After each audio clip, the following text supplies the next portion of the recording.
এক শীতের দিনে মহাপ্রভু পুরী থেকে বৃন্দাবনের উদ্দেশ্যে যাত্রা করলেন। সঙ্গে ছিলেন নিত্যানন্দ, হরিদাস, মুকুন্দ, রামানন্দ ও আরও অনেকে।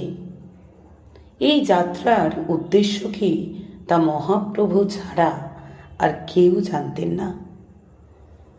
তিনি যে পথ দিয়ে চলেছেন সেই পথ হরিধ্বনিতে মুখরিত হয়ে উঠতে লাগল। বিভিন্ন প্রান্ত থেকে বহু মানুষ তাদের যাত্রার সঙ্গী হল। এক জবন গুপ্তচর হিন্দুর ছদ্মবেশে মহাপ্রভুর ভক্তদের সঙ্গে মিশে গেল, কিন্তু সেই কথা মহাপ্রভুর অগোচর থাকল না।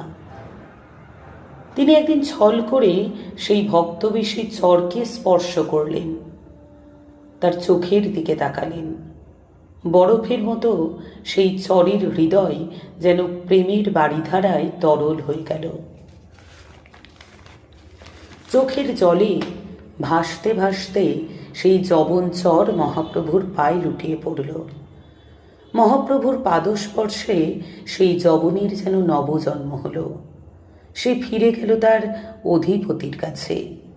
গৌরাধিপতি তো তার মুখে হরিনাম শুনে অবাক হয়ে গেলেন। মনে মনে ভাবলেন, কে সেই আশ্চর্য পুরুষ